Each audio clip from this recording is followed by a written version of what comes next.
All right, so hi, Elijah Loving here with TikvahMinds, and today I have Jason. I'm gonna say your name wrong, and so my nerves kick in and prove it. So I have Jason Brubaker here, and I've been watching your stuff, Jason, for quite a while. Just not only just sort of the evolution of your story and where you've been, I think is incredibly fascinating. And in a lot of ways, going back to your roots and going back to a lot of your be it your foundations. And I think there's a lot there. Certainly for me, and I think a lot of people out there, that being able to, I suppose how to say it this way, that a lot of us, we get into making art and it's very much sort of a very intimate thing, and then at some point in time in our life, we have this opportunity to be able to share that with other people, and trying to figure out what that is, how to do that. And so I guess first and foremost, thanks for taking the time today and just kind of sharing your story. I definitely want to talk about your cognitive drawing ideas, the book that you have coming out, just all about that. And we can hit it off wherever you want to go, or I can keep chattering, or Yeah, well, should I just say a little bit about yeah, me and where I'm from, I guess? yeah, for sure, for So, sure. yeah, so I appreciate it. I appreciate the intro, and yeah, like just to tack on to that, um, being an artist is weird because you have to be vulnerable. You have to like put your thing out there and let it be judged. That's basically all it is. And I'm gonna make this thing. Hello world, do you like this thing I made? And people are like, I hate it. I don't like your style. I like your comics. You know, I don't. You need to learn how to draw anatomy or whatever it is. You know, it's like Right, it's right. all a judgment process and a criticism and a love-hate type relationship. And you're just putting yourself out there. And it's like one Absolutely. of the hardest things I think for artists to do is just put Hmm. themselves out there because they're Yeah. used to just being behind closed doors in their room drawing for their own enjoyment. And so, so to transition into that world of it's not just for my enjoyment anymore, it's for other Right. people's enjoyment or ridicule or whatever it is that however they want to take it. That's a hard pill to swallow, and it's a hard transition. But that's just the nature of being an artist, unless you want to just be a closet artist who never shows anyone anything, you know? Sure. So anyway, I just wanted to add that. Oh, so my name is Jason Brubaker. I've been drawing all my life. I at the age of 11, I got a little comic strip called Scruffy put into the local paper in Utah, Uh-huh. and that was a big deal because it just kind of showed me from a very early age that if I just put my mind to it and try to do something, and I mean, like I drew hundreds of these little comic strips and I drew them in class and whatever. And my Uh-huh. teacher, an awesome teacher, Mr. Ferguson, he noticed it. And instead of getting mad at me, he said, hey, I know the editor of the local paper. I bet Sure. he would be willing to publish some of these. So he introduced me to him. Kind of a segue. So Yeah, I worked for Apple for a long while, and I absolutely loved it, but in other respects, it became pretty monotonous. yeah, And it's kind of interesting because obviously with this type of a job that we have, you're wearing so many hats. You never know what's going to happen any given yeah, day, even though you sort of have a schedule and a plan and all those sort of things. It's sort of yeah, amazing how we there's never a dull moment. So yeah. you're always on the move and doing things you didn't anticipate on doing, but needed to be Yeah. done, and growing and learning along the way with all that sort of stuff too. So Exactly, yeah, and that's just how it is. Every day, I like have things I want to do, but then, this, I'm like, okay, fine. I'll just not work on it today. Okay. So yeah, so let's see, where was I? So yeah, I got my comic in the paper at uh-huh. a young age, and that kind of got my mind, without me knowing it, it kind of got me. It taught me that if I just do things that I love, like personal projects, and Hmm. really just put in the time to learn something and do it as good as I can for myself, Hmm. it'll open doors and opportunities Hmm. will present themselves. Other people will want me to do that for them. And, Absolutely. and so I think I really started learning that without knowing it at the age of 11, with Sure. that first kind of opportunity like that. Uh-huh. So I was known in the town as Scruffy from that point on, and then we moved here to Pocatello, where I Sure. went to high school, and I kind of stopped doing that. I focused on comic books, Uh-huh. just really trying to grow my skill as an artist, and that's when I started doing what we'll talk about later, which is this cognitive drawing technique. Mm-hmm. Mm-hmm. And I kind of just made it up out of a desperation to try to learn how to draw different styles of different artists that I liked, because Sure. I was in a small town. No one really drew the type of stuff I wanted. Sure. And so, well, I'll just explain it real quick. So cognitive Yeah. drawing, the thing that I've coined as cognitive drawing is it's just the simple concept of, if you have an artist you want to learn to draw like, you can kind of memorize it pretty quickly by just Mm-hmm. doing the simple step of finding something that you want to learn to draw. Like maybe it's a hand at this angle, you know? You Mm-hmm. love how this one guy draws that hand. Mm-hmm. Find that reference image and then immediately put it away. And then Mm-hmm. the first thing you want to do is try to draw it yourself as good as you can without reference. Try to draw it like that artist and as much as you can without studying it. And then what you do is then you pull out the reference, and then you compare it and go, oh, I can see what I did wrong. And it's kind of like that artist is talking over your shoulder saying, hey, Absolutely. don't draw it like that, draw it like this. And Right. until you do that, it's hard to connect those dots. You know, if you start out just tracing or copying something, you don't see where your weakness is. Absolutely. And so after you reveal the picture, then you draw it from reference, and your brain just goes to town connecting these dots. And you're like, that's how I did it. That's how I should do it. Oh, that's so cool. I can't believe I didn't pick that up. And you'll like pay attention to these little details, and then you cover it all up again, and you draw it from memory again. And this time it's like, wow, it's amazing. Like it's looking a lot more like his style and the anatomy or whatever. And then you just keep going back and forth until you like have it nailed and hammered home. And there would be some things where I'd do it like 6 times, but most of the time you can do it like 4 times back and forth, like 2 or 3 or 4 times, and you kind of get an idea of it. And you can apply it to anything. You can like, how do I draw a lawnmower? Let me memorize how to draw a lawnmower. Well, let me just try to draw one as good as I can from my memory, and then I'll go online and find some reference and then draw from reference. And it's like your brain just immediately goes, this is how you were drawing it wrong. And next time you remember it. It's really bizarre. So anyway, I just did that. I just filled up sketchbooks with all my favorite artists' drawings of different things, different angles of muscles and joints and action poses, and but really honed it into small chunks at a time. And then eventually, it didn't take me long. I was, submitting stuff to like to Marvel and DC and Image. Image was just started shortly before that, so it was really inspiring to me.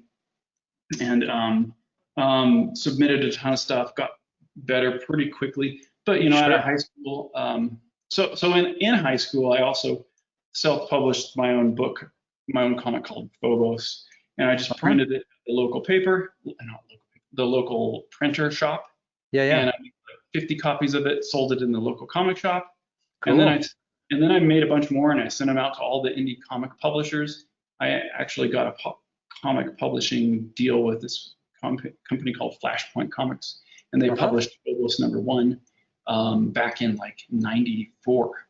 And so that was a big deal. I was still in high school, got my comic. But then they canceled it after that because people only want issue 1. So, anyway, then I was about 20. I was out of high school by then, and just working construction and whatever, just trying to submit comics. Finally, I started going to conventions. Showed my stuff at Comic-Con in like '94 or '95. Got a lot of kind of offers and interest. And then I also got the interest of an agent who was in LA who represented storyboards. And that the money was huge there compared to comics. And so I was like, well, I'll try to move to LA. And so I made a plan at the age of 20, and I had a $400 car. I fixed up as good as I could and drove to LA with, you know, whatever I could fit in it, and had no idea how to live in a big city. This agent turned out to be legit. They got me just project after project. And so that's what I did for about 6 years. Just did storyboards for just hundreds of commercials and a lot of movies like Blade and Pitch Black. Yeah. And then I got tired of that, transitioned out, started doing freelance animation jobs. And I had a lot of contacts because I'd worked with a lot of different directors. So I just stopped using my agent and just got these longer form jobs instead of a day long. They would be like, you know, a month or a week. Just animating commercials for commercial houses. And I learned to animate by just making my own animation first. So while I was storyboarding, I was trying to make an animation. Over the course of like 7 years, I finally made the first 10 minutes. And then people were like, oh, you can animate? Well, we need someone to animate this. Okay, I'll try, you know, even though I just was figuring out as I went. And then after I got those jobs, we would hire professional animators. And so I'd be looking over their shoulder going, oh, that's how you do it. Oh, that's why you use a light box. Oh, these like the animation paper. I never knew that existed, you know, whatever. Right. So learned from the best people at that point, started art directing and directing animation. And then that kind of got me into to work on the intro to Kung Fu Panda for DreamWorks with James Baxter. And then after that, I just transitioned into DreamWorks to do visual development with them. And I worked on all the Panda movies and a bunch of other things like Crude and Pitch Black and, Crude's, Penguins, Pitch Black was a long time ago.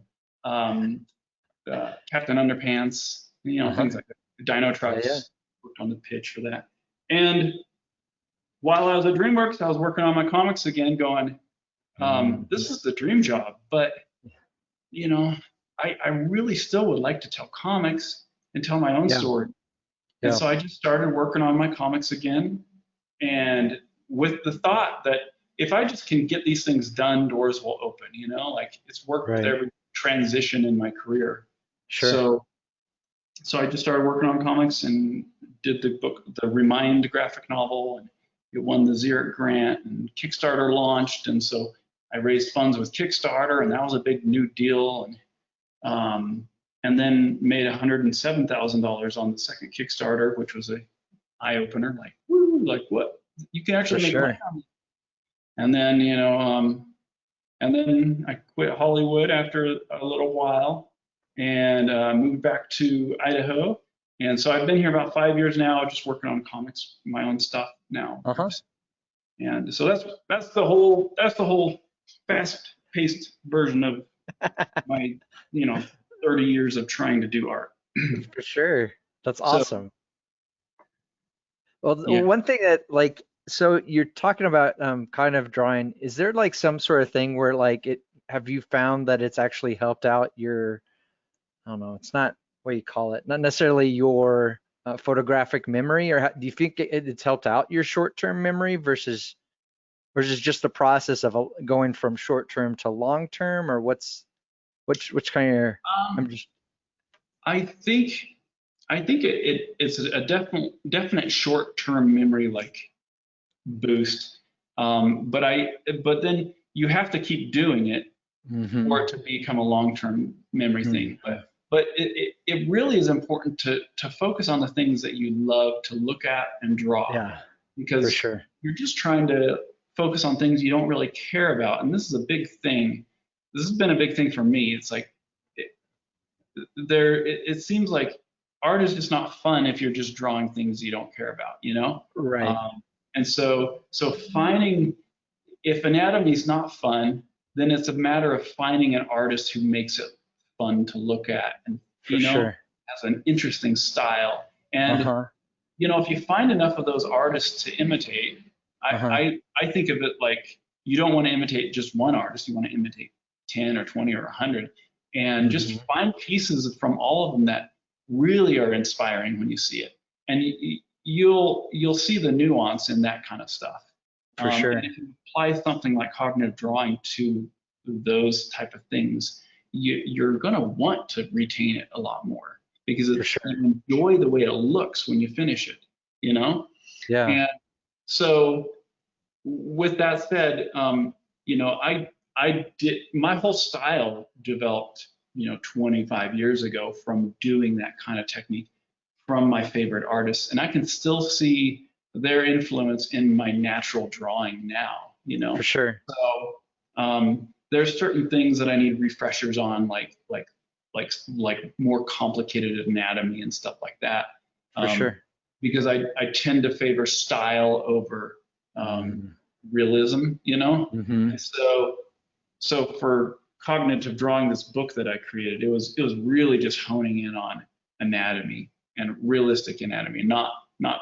I was trying to strip the style out of it as much as I could, so that it would just be a refresher or a good place to start for people if they wanted to learn anatomy. Because you know, you can learn anatomy from one model, but then you see another model and it's different, and Right. proportions are different, and then there's style on top of that. And so For it's really sure. up to artists to kind of find the things that they love, like not focus on developing a style, but Right. focus on finding artists that they love looking at and trying to imitate that, because Uh-huh.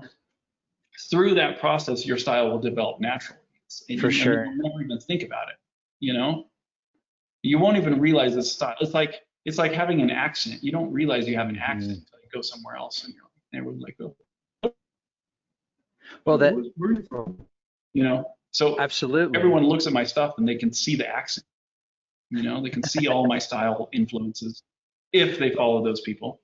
No, for sure. You Well, know, and then yeah, because then obviously you start looking at a particular artist, and then you're working through that, and then at some point in time, you get intrigued by someone else's artwork or whatever it might be, and then it adds it's another piece that adds to that.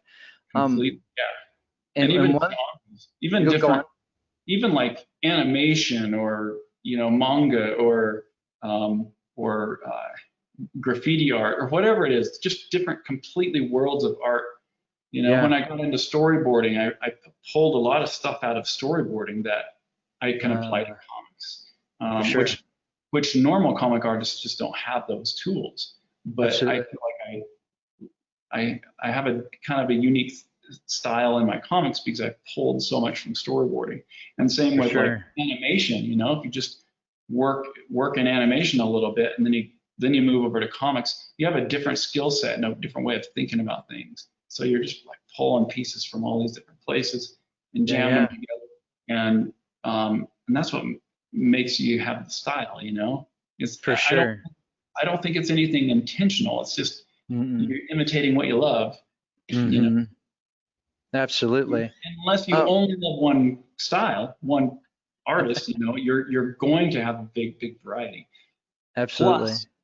Plus you have to also mix in your strengths and weaknesses as well. So, Hmm.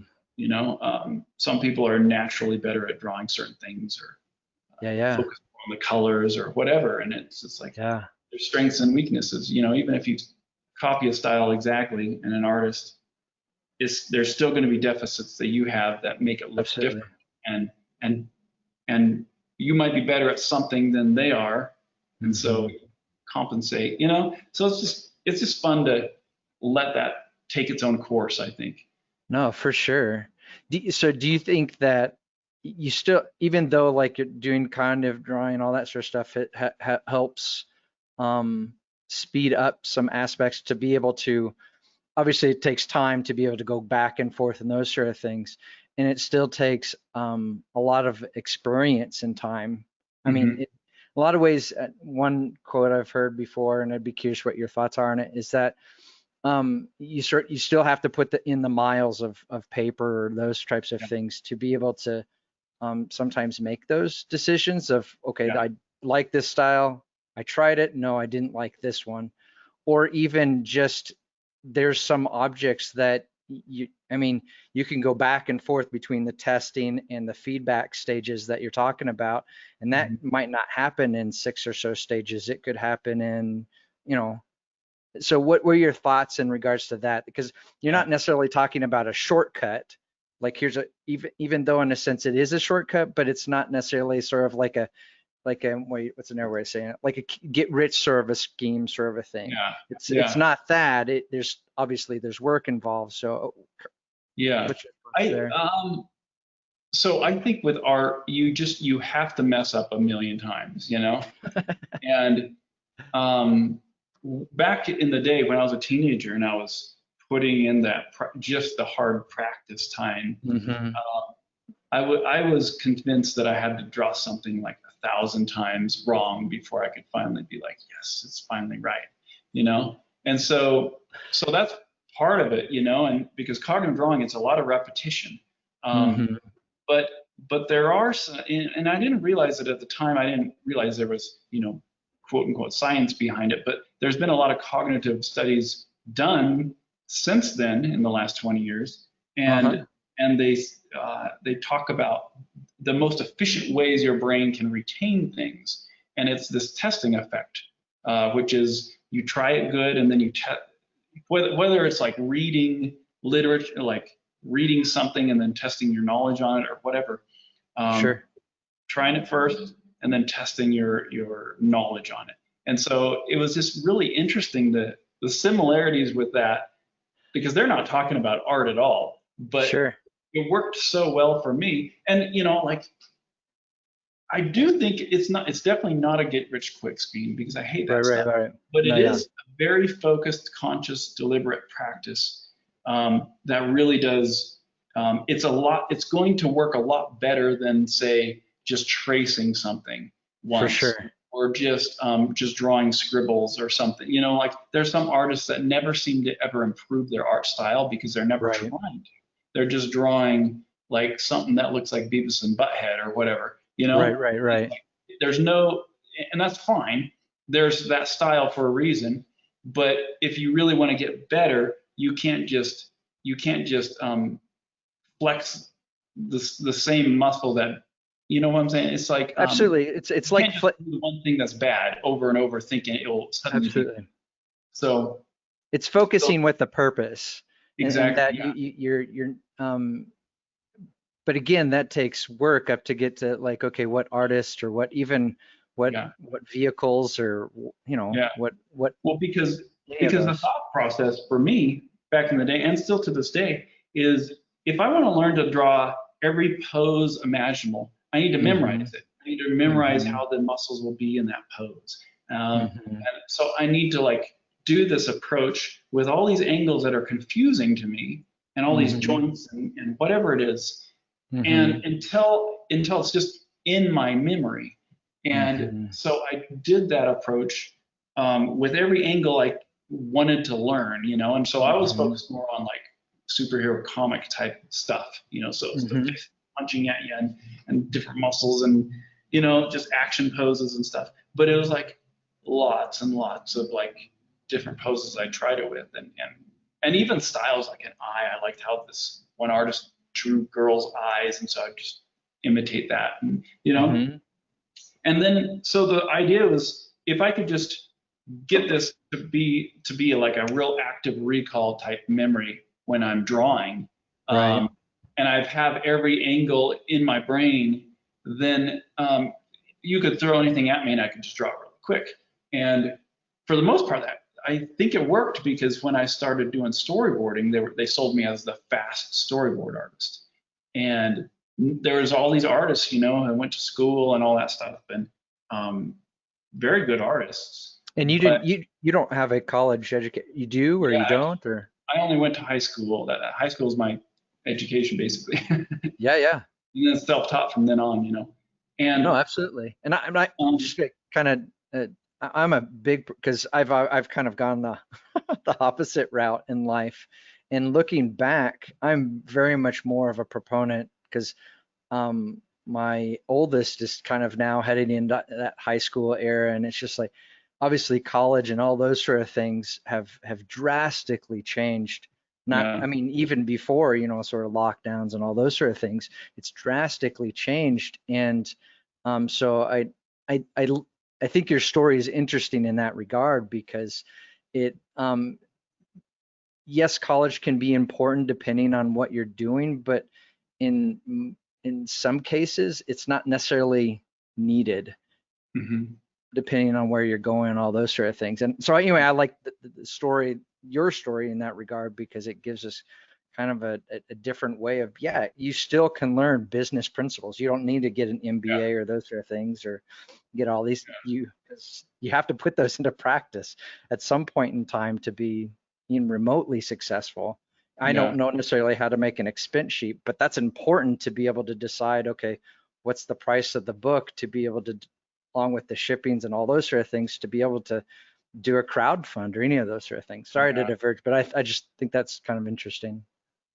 No, it's true. Like, I mean, if I would have gone out of high school and gone on and taken business classes, you Mm-hmm. know, or about money, how to manage my money and stuff, my brain was just not into it. I don't care. I just didn't care. And so I Yeah, would have never learned anything from it. I would have retained right. very little. But when I care, I have a business and I'm trying to make money and I need to sell these books and make a profit. It's like, Right. wow, do I care? I'm going to pay attention to what needs to happen. I'm going to find online courses or people who know what they're talking about in that world. And it's like, it's Absolutely. crazy. I absorb it like crazy when I care. And so it's the same thing about Same finding thing your here. style. Mm-hmm. Is like you got Mm-hmm. to care about the style of art you want to do, but also you Mm-hmm. got to care about everything else. So Mm-hmm. so I'm a big proponent of finding your strengths and focusing on them. Eventually, you're going to find another place in your life that you need to focus on. You're going to have a Mm-hmm. reason. It comes to like being a business owner and stuff now. It's like Yeah, it's a lot more exciting to think about that. Being an entrepreneur, that stuff never absolutely. excited me before. Now I'm all thinking about passive income and like there's so many things going through my brain now that the 20-year-old version of myself would have been like, oh my goodness, I'm overwhelmed and I don't want to think about any of this because I don't care about any of it. It's overwhelming. It's too much. Right. I never got good grades. So back in the day, I was just like, I'm not smart, but it's like, That's well, not I'm doing true. things now that are pretty smart, I think. I would agree.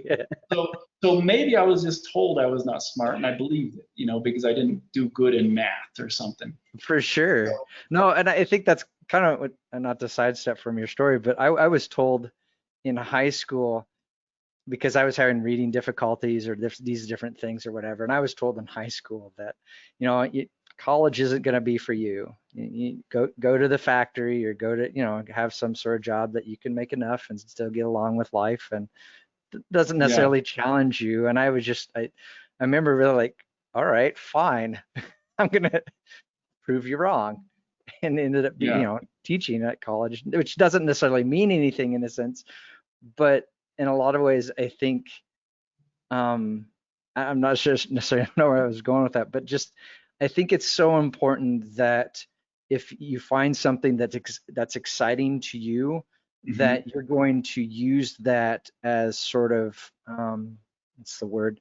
I don't know, maybe some sort of like, I don't know, motivation to be able to discover a particular thing that seems scary.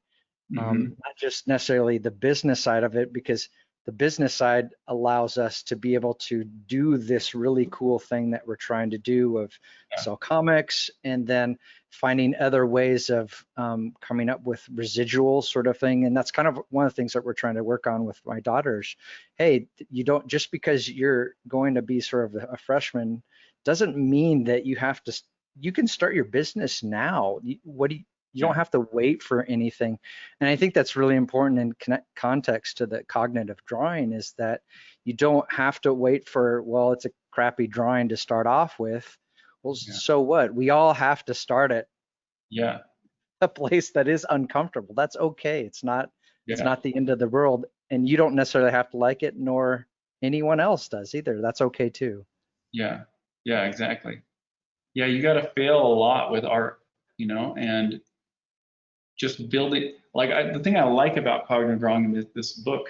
I don't know if Hmm. this is just audio, right?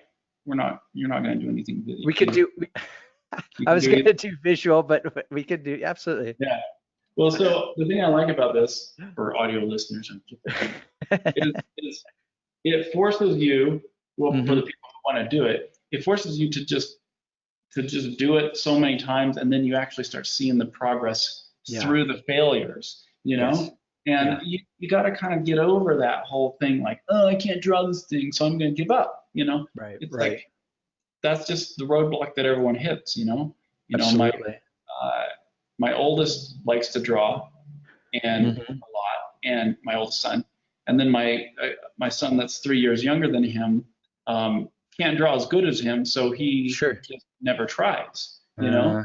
But it's not a problem. I don't see that as a problem. Like, oh, poor son, you're not going to be an artist. Right. Because Absolutely. he has other interests too. Absolutely.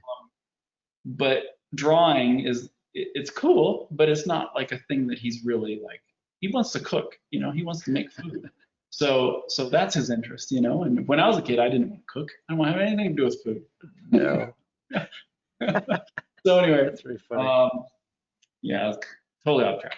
So No, that's all right. Well, one thing I really like about your book is it has, obviously with your signature on it, but it has kind of at the beginning and end and even throughout sort of a Scott McCloud sort of a look to it in terms of that the way to, and I think that's so cool of how it's taking your ideas and then adding this.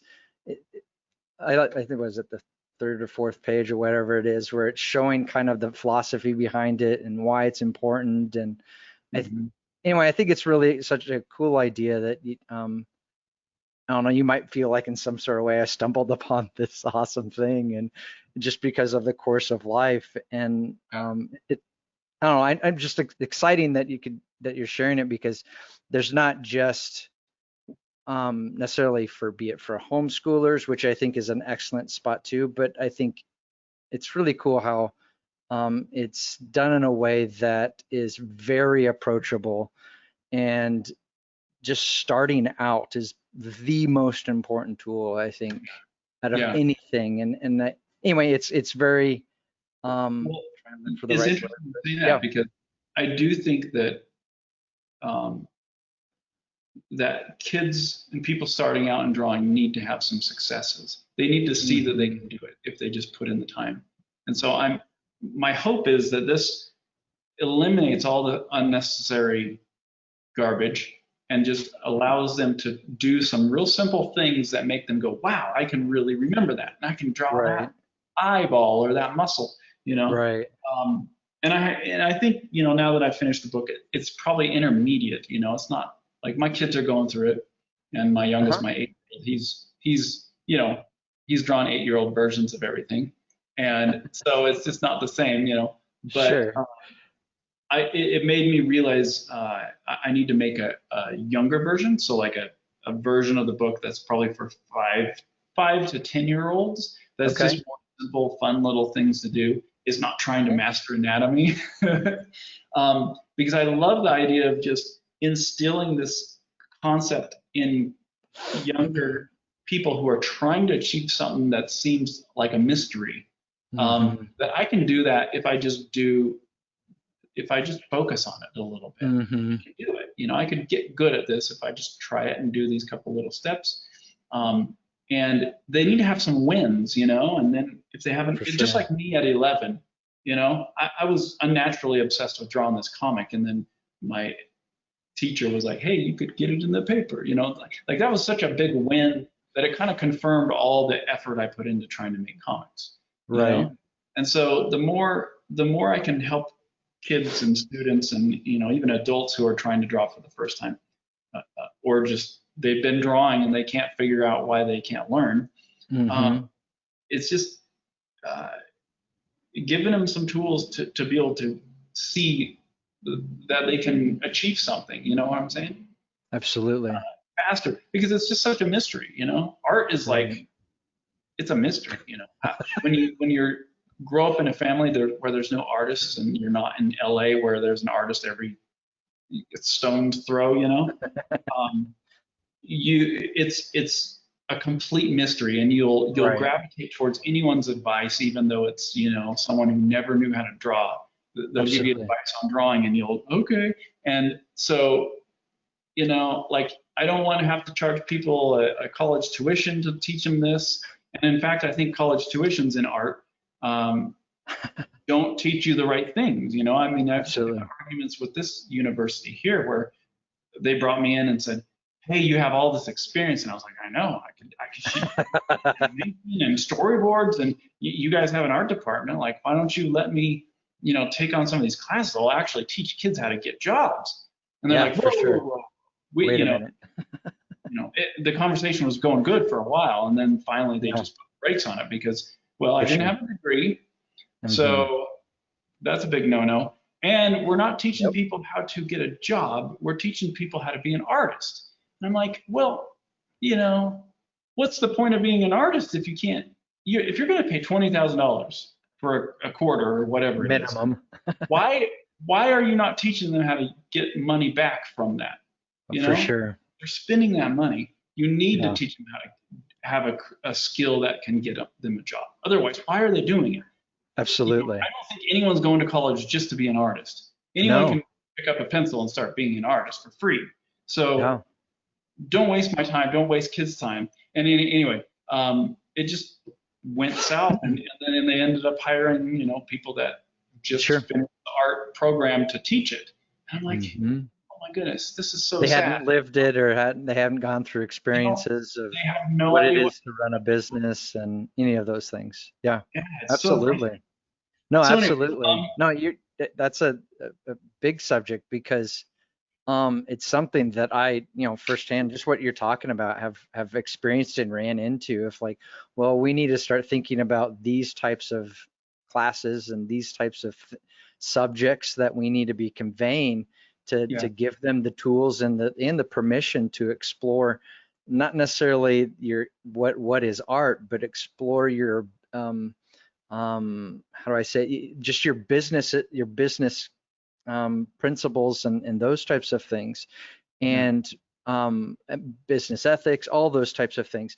And I found that it was just like it was a no-go, and I was like, well, I can either keep doing this or I can move off on my own, and we can try it an entirely different way that pushes these principles and helps build confidence. Because as artists, you very much in like you were just saying, let's just explore what art is. And it's like, well, how am I going to make, it's sort of always the running joke of like, well, you run into sort of a relative and you're like, I'm an artist, art student. What are you gonna do, paint walls? This type of yeah, a thing. And there's some, obviously there's a lot of sarcasm with that, but there's yeah, also some truth, because I was not given I've had to go through other just business, working at small businesses and those types of things to experience, okay, this is what it takes to be able to go out on your own limb and start developing not a product. I mean, that's the other thing, thinking about products that are not necessarily directly for you, but how can you reach other people mm, that have, where there's a need, where like, okay, I have a particular skill and I'm meeting that need. And I think that's where like this cognitive drawing idea comes in, where it, hmm, it's yes, it's within your scope of being able to um, uh, develop, the human anatomy and all that sort of stuff, but it's using it in a way that's a market already exists out there for that. yeah, Um, so so I know yeah, exactly what you're saying, that it just needing a way for um uh, gosh, well, anyway, it's just a subject that I'm really passionate about, because we again, as artists, we're just like, well, you're just not gonna be able to make, okay, you can make your drawings on the side and that sort of thing, but actually putting a business plan together and work with, yeah, maybe is there different ways of working with marketing and what's that look like, and being very professional with it. And yeah, it's just, yeah, those are subjects of what's a design brief, what's a creative brief, or whatever you and what are those, and like, don't waste time with those. It's just like, yeah, whoa, what yeah. are we what are we Now, teaching here? yeah. Now, I haven't thought this through totally, and people might hate this, but I find it interesting. Like, there's two different camps, I think. There's being artistic, right? Which anyone Mhm. can be artistic, but then there's being an artist. And for some reason, being an artist seems like it's one of the only categories where you don't have to make any money from it. You know, like you can't be a dentist and not be making money from it and have the knowledge of how to do it. And Right. you know what I'm Right. saying? You can't Right. be like, I don't know, name anything. But for Sure. some reason, everyone says I'm an artist, and I'm like, Right. okay, well, you're artistic, but to really have that label, and this is where everyone's going to get mad because everyone wants to be the artist, you know. But why is that the only career where no one has to make any money and you can claim it? Right. Right. No, it's not like on one of the 10 Commandments, thou shalt not make money if you're an artist. Yeah, yeah. Come on. And so I think if for schools to charge, I guess it comes back to this: for schools to charge you to teach you how to be an artist, you need to be able to leave that school and make a good living from it, just like a dentist would go into school. You know what I'm saying?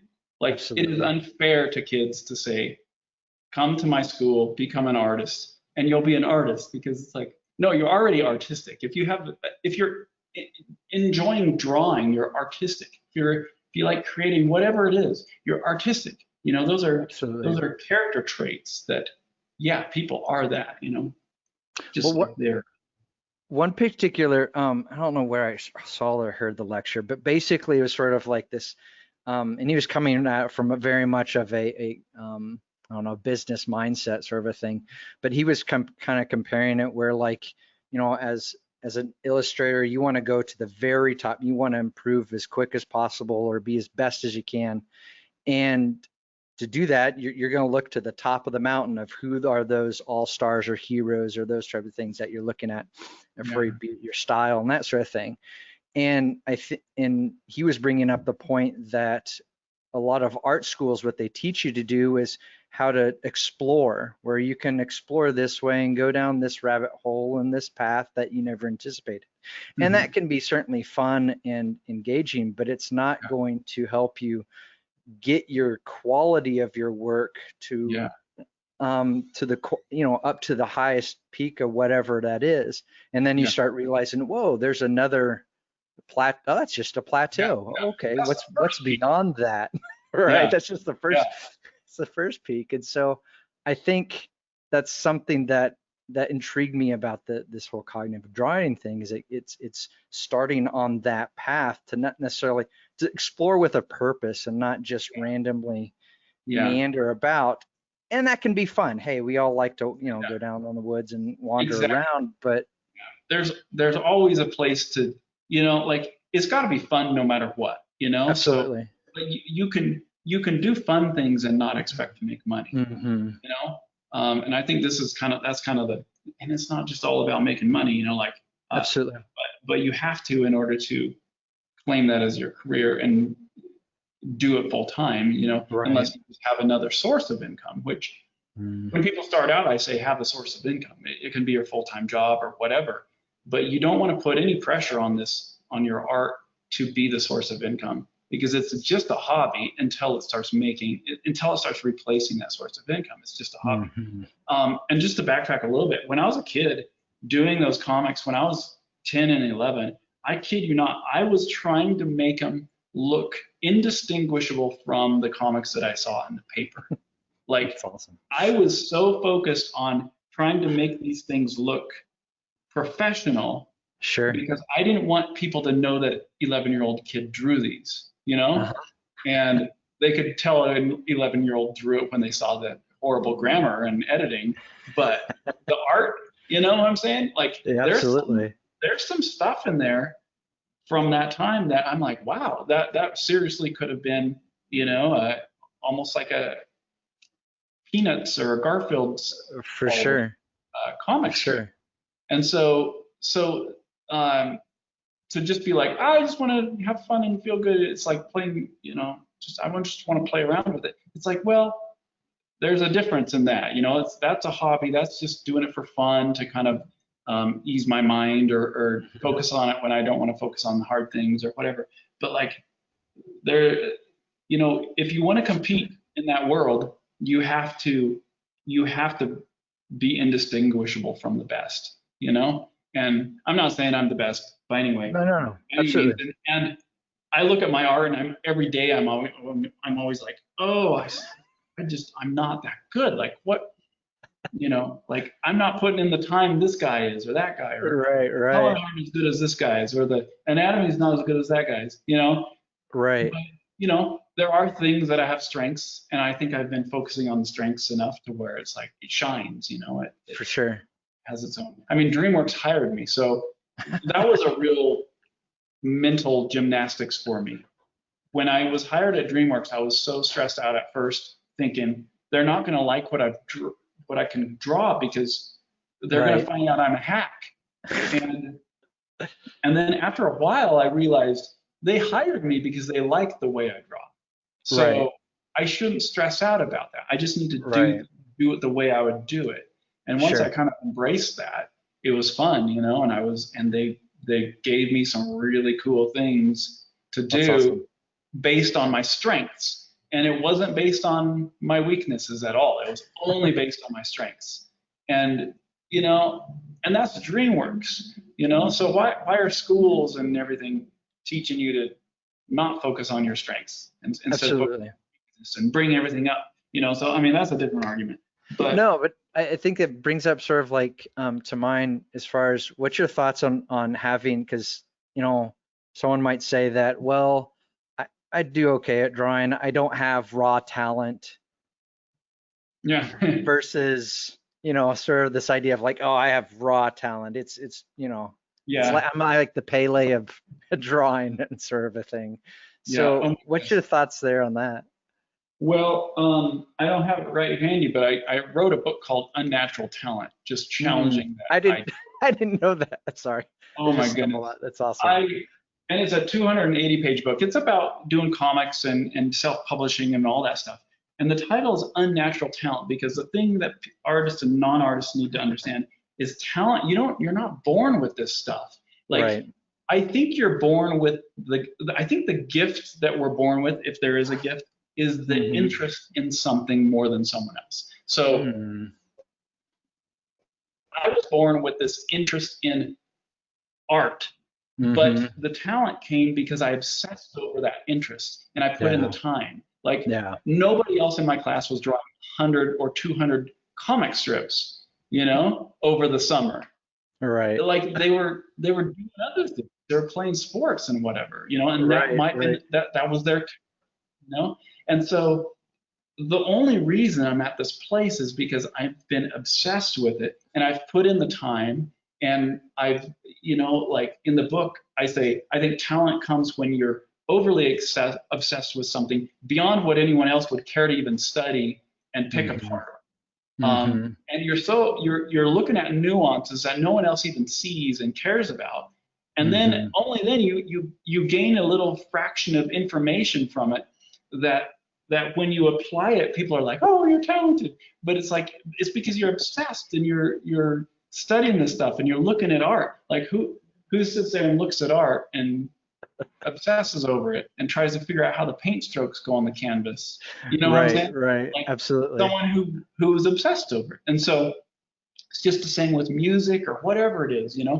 Yes, there are people that might have the ability to pick things up better, and there's Mm-hmm. IQ involved and all that stuff. And so it's not Timing. necessarily an even playing ground. Mm-hmm. Uh, but you cannot stop someone who is obsessed with being an artist and loves art from becoming an artist and getting good at it. I've Mm-hmm. seen too many people go from just not very good to really, really good just because of that obsession. You know, Absolutely. and so this whole born with talent thing is really kind of it aggravates me because all it says is people don't see the work I put into this. You know, Absolutely. Oh, I'm the there's so miles of paper that got you to there's this so point. much work and focus and dedication I put into this that it's like Mm-hmm. frustrating to hear, oh, you're natural. It's like, no, person, I worked harder than you've ever worked in your life to get this. You go home and watch TV, you know. For I go home sure. and I keep working on this stuff. And I'm No, obsessed. Anyway, absolutely. sorry. People are going to start hating me now because I'm No, it's no, talking. because I know exactly what you're talking about because I paused. There was some video game I was playing the other day and I paused it because I was like, oh my gosh, like I was trying to like solve like how did they Yeah. from an artistic perspective, like, okay, how'd they do the line work? How did they do Yeah, the, wow, yeah. you know, all those sort of a things. So no, I absolutely, You know, because you, it goes across the board. It's like whether you want to snowboard or cook food, you know, or right. write novels or be a programmer. It's like it's an obsession. It's what the world considers an unhealthy obsession, and sometimes, but I don't think it's unhealthy as long as you know take breaks from it every now and then. You have to dive in harder than anyone else dove into it, you know, and you have Absolutely. it's not a balance. There's no balance here. It's like I'm 100% obsessed, and then I take a break from it, and I like cool Right. down 10 minutes, and then I get Right. 100% obsessed again. It's like For sure. way off to the one side, you know. But Yeah, if you want to have this balanced life, you're just going to be mediocre at everything. And for so sure. it's like, yeah. So there you go. No, that's awesome. No, this is because I think it's important that that um, uh, we realize. I think unless you become positively obsessed with a subject as this, it's something that it can sprout things that you never anticipated. Like, Yeah. for example, when I was in high school or even I absolutely adored comics in the 90s, same time as you. But I was just sort of this idea would pop in the head of like, oh, you know, the drawings are so incredible. I'll never get there. I won't even worry about it. And that's, you know, I think for a long time, because of various things happening in life, that sort of thing, I ignored that for a massive portion of my life Mm-hmm. until it was like, you know what? So what? It doesn't matter. This Yeah. is something that's important to me and important to, and I think it also illustrates the that it can be done in a very enriching way to be shared with other people. And the only way to really do that at a mass scale is to make a business out of it. It's not out of greed. I mean, yes, you want to be able to provide for yourself, put food on the table for your kids and a roof over your head and all those sort of things. But to be able to get to that point, there's a lot of, we were just talking about, a lot of hard work and hours just to get the work to that point of a quality that you're happy with to be able to share and add your signature to the world and uplift the world and all those sort of things. But Yeah. then it also it presents other people to have opportunities, be it conversations we're having now, or who knows, you know, this type of a thing where our work will actually have a positive influence. And Mm-hmm. that's kind of the cool thing, I think, ultimately why we do this. But the monetary is just a way to ensure that into reality, if that makes sense. Yeah. Yeah. Yeah. And yeah, I like that you said that, you know, like the focusing on the positive side of it, because I think I've It's not like seen a it drug more. addict. Let me just back up though. I've seen it more coming out of colleges where students have the non-positive approach. It's almost like they're taught you got to sacrifice family, you're going to like divorce your wife or your husband because you got to put your art first, and if you don't sell you know, if you don't That's exactly what sacrifice I was told. to this dream, then you're not going to make it. And so you have Right. these like entitled young snobby prima donnas coming out of college. They don't want to put any work into it, but Mm-hmm. they're already starting to sell out everything in their life and Mm-hmm. and treating everyone like trash because they don't Mm-hmm. jump on board their art train, you know. So I think that is very destructive. And Mm-hmm. um, but you know, like I'm I'm married, you know, and I have kids, Mm-hmm. and it's like I know when it's like the reason I have my office out of the house is because it would drive my wife nuts, you know, and and I need a place to go focus. And then when I go home, I don't even have a way to draw at home, you know. When I go home at night and in the morning, it's like it's fully like not about this stuff, Yeah. and and then on the weekends, it's just like I'm completely unplugged from this, Yeah. and so you know. Anyway, No, you're So talking about balance and being able to because yeah, obviously I think that's kind of actually before we started recording what we were talking about, that you have to scheduling and being deliberate with your time off, so yeah, that it, because you can't be creative 24/7.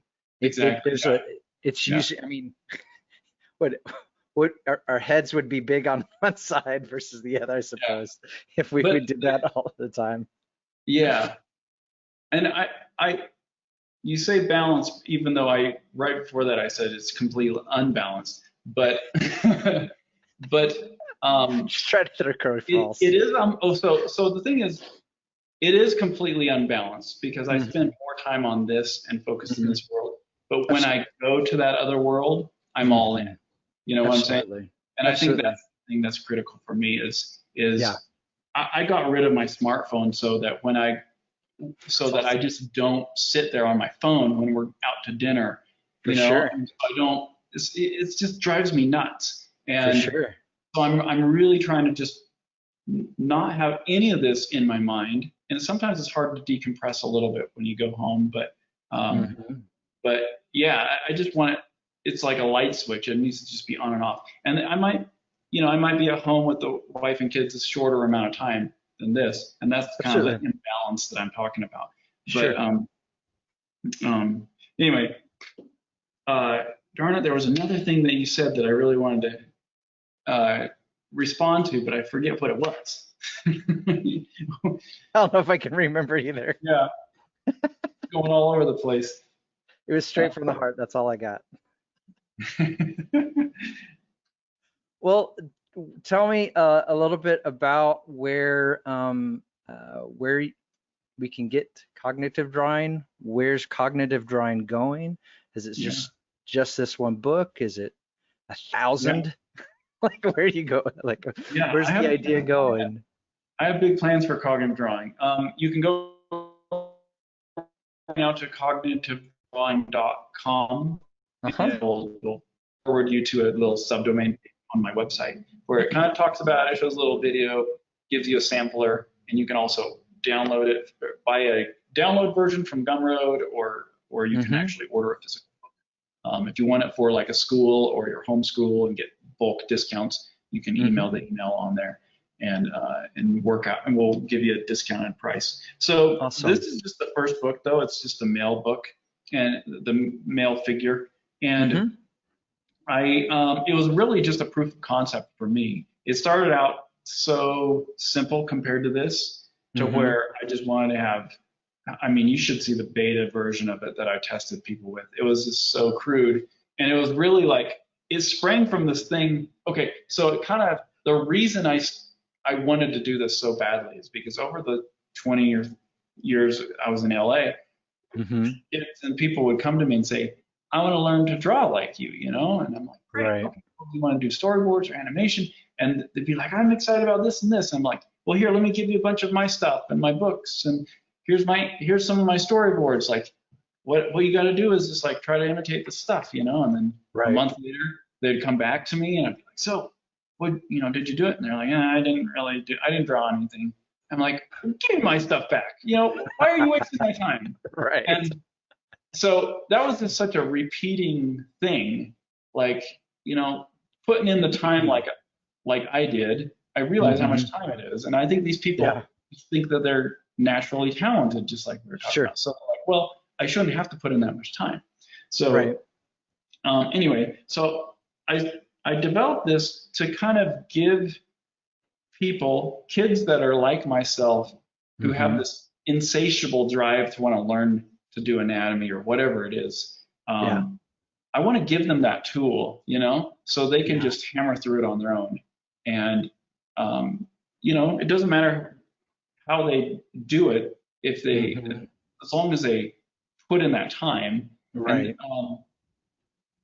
and so anyway, that's this book, and it was a proof of concept. It's just trying to like get the idea out there and make Mm-hmm. sure it works. All the Scott McCloud-esque type stuff was because of comments and I ended up hiring a model and took pictures of him to kind of keep it consistent and give more of a realistic anatomy that wasn't just based on my style.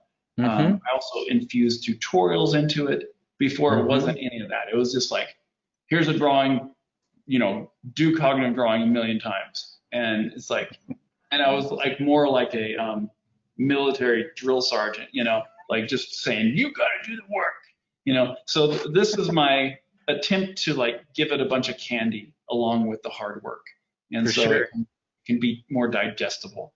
And so I'm really proud of it. And the goal moving forward is I'm going to start the female book pretty soon, like within the next month or two.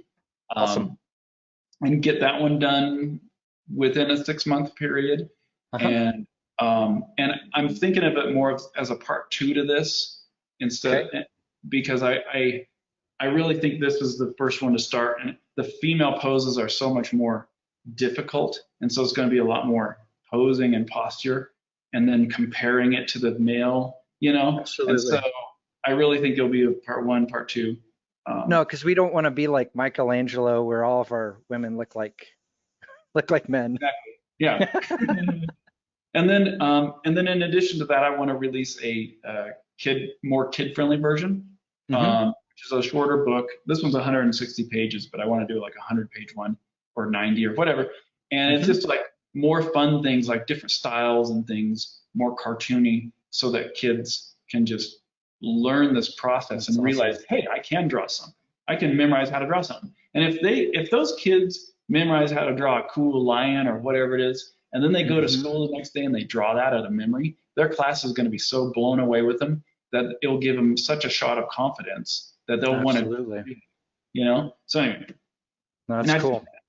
I've seen, like 8-year-olds draw this really realistic eye doing cognitive drawing, and then the teachers are like, Johnny, you didn't draw that. Tell me the truth. Your mom drew that for you. No, I drew it. Now I'm going to call your parents because I know you're not telling me the truth. And the parents are like, he drew it himself, Yeah. And so, I've seen that, and it's really neat. Too. Anyway, so going forward, I want to keep making them. I want to keep.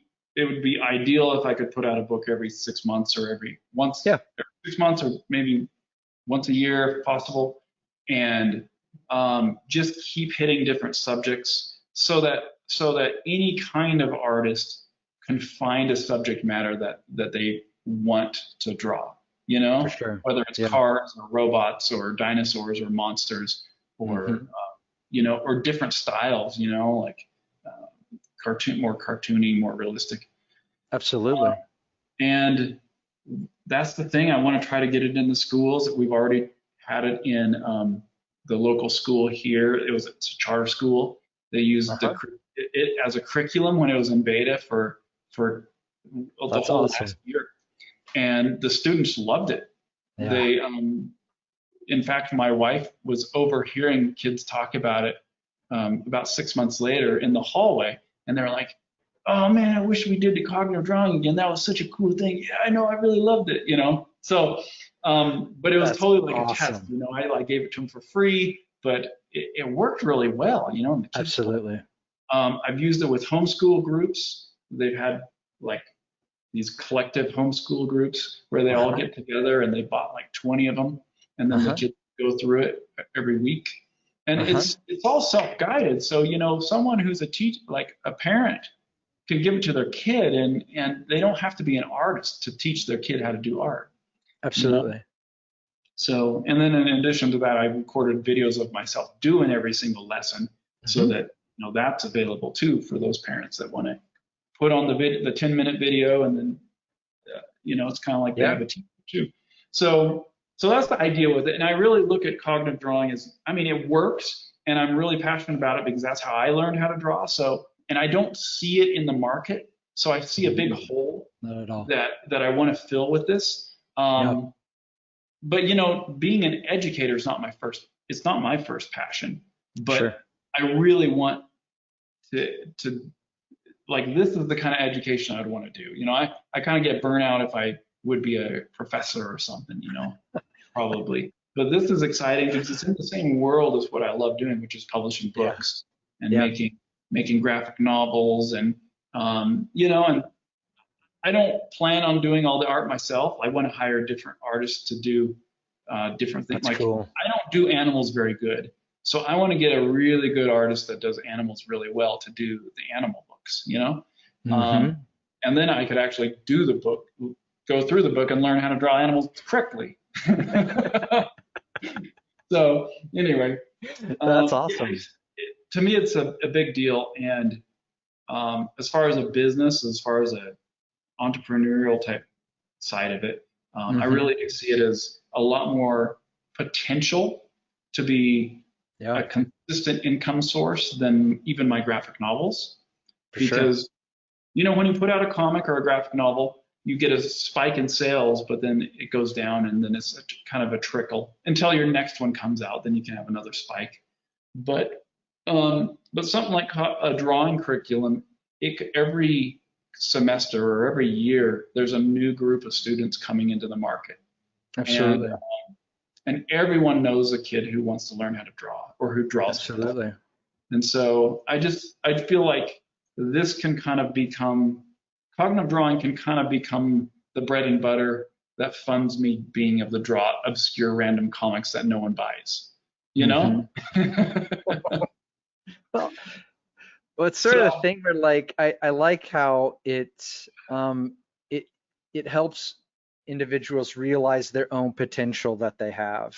Mhm. And I that again what we were talking about, sort of the discovery process and all those sort of things. And I think that's for me, when I look at these are the things that come to mind of me of awaking that sense of discovery and excitement. And those are obviously important pieces, because as you get drawn your graphic novel, and even though you have fun, when you get to page 100 or whatever, you're like, oh man, Mhm.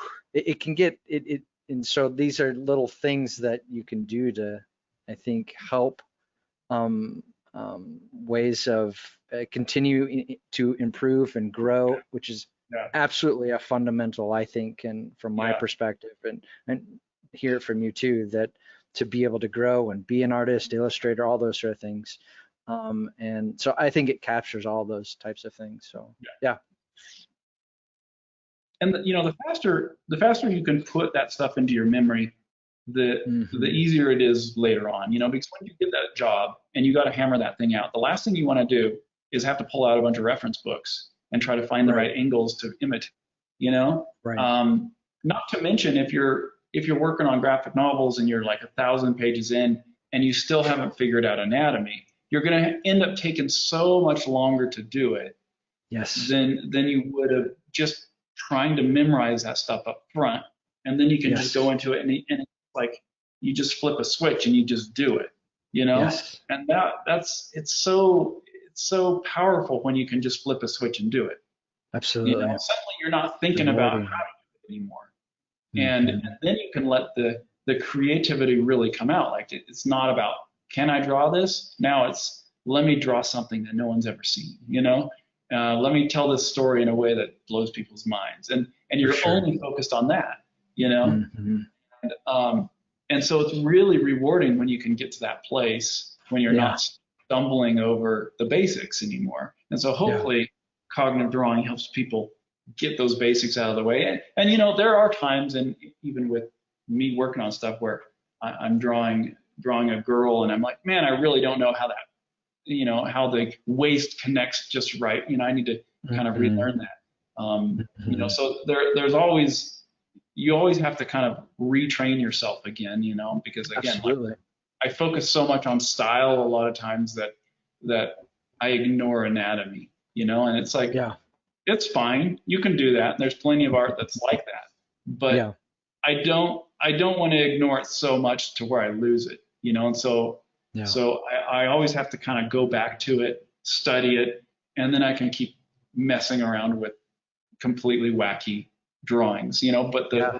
the knowledge is there and it informs it really well. Yeah. You know? That's So I awesome. mean, some of my main characters are talking cats that stand on their hind legs with no anatomy at all, so it's like, you don't really need to know anatomy for that stuff. But Right. This is awesome, Jason. Well, anything else that you wanted to share, be it about your book or about that we haven't discussed that we should discuss, or? Um, yeah, there was one thing I remember wanting to say is there is this middle ground between I want to be an artist and I can do this stuff professionally, get hired, make books that sell. Yeah, I'm proud of it. yeah, And it's a long valley of doing the hard work, um, without any reward. The right, reward might just be in doing the work itself, and right, if you enjoy drawing. Um, uh, and every artist has to get through that valley. yeah, And most artists give up before they get through that valley. yeah, And so I just want to reassure everyone you can get through the valley. It's like it's just you just have to put in enough time and mhm, obsess over it. And it might be a 3-year valley, it might be a 5 or 10 year valley. But if you mhm, just working at it every day, you'll finally transition into this place to where people want you to do that for them, or they want to yeah, buy and consume your things. And for sure. it's a hard it's a hard road, but if you're struggling in that place, just know that this is what every artist, every Van Gogh out there had to go through it, or Yeah, Michelangelo, or whoever it is, right, had to go absolutely. through that phase, you know. Hmm. Um, and I think it was just the love and the obsession of wanting to figure it out that kind of kept them at it. Absolutely. So anyway, so there's Yeah. that. There's hope. If you're in the valley, there's hope. There's hope. Um, Um, Also, I just want to say I'm about ready to launch my new campaign for the the story that I created while I was in high school called Phobos, that one that we talked about earlier. I uh-huh. actually have redone it so many times over the course of my life, and I recently, within the last 4 years, I've Yeah. completely started it over. It's I have a 300-page the first volume of the new improved Phobos story coming out Uh-huh. finally, and I'm going to launch it the end of this month. Well, end of August. So Sure. the campaigns are going to be running September and October Uh-huh. for Phobos, and I really hope, if anything, people jump on board and at least try it out because it's a fun comic. Like I say, I created it in a high school, and I'm trying to preserve all that weird high school stuff, but I'm trying to do it professional. Like Absolutely. everything I learned since then, I'm applying it to the storytelling and the art, but it's still embracing the stupid high school brain that created it. And No, so for it's a really sure. fun, wacky story based on the classic horror character. So it's kind of a dark looking comic, but I'm trying to just make it very beautiful and fun to look at, Yeah. and engaging, fun, interesting, mysterious characters. And Uh-huh. so anyway, that's my new thing that I'm looking forward to getting out there finally. That's awesome. Well, I'm looking right at the is it sort of his Frankenstein sort of laboratory that you've made and on your Mhm. website, and Yeah. no, that's really cool. That's exciting to be able to take sort of a project that's been Yeah. the sort of the foundation to your journey, and Yeah. finding your way back there to in a cool way do a George Lucas, but Yeah.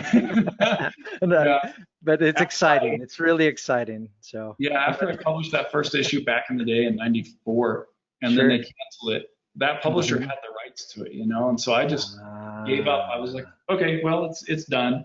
I'll just go Uh-huh. and work. And so it was like 10 years before I ever thought about it. And then I Uh-huh. just called him up and I was like, hey, can I get the rights back to this? And he's like, yeah, sure. That's Like, oh, awesome. was that it? That's easy. So yeah, ever since then I've been retooling it. And okay, if I was gonna write it now, how would I write it? How do I make this better?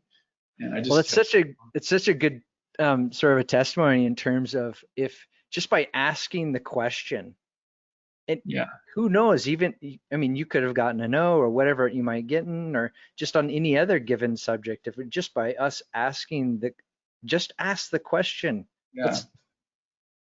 Where you gonna lose anyway? I mean, Yeah. so that's awesome. That makes the Yeah. whole possibility of getting that through and all that sort of stuff even more exciting. Yeah. So Yeah. congratulations. Well, cool.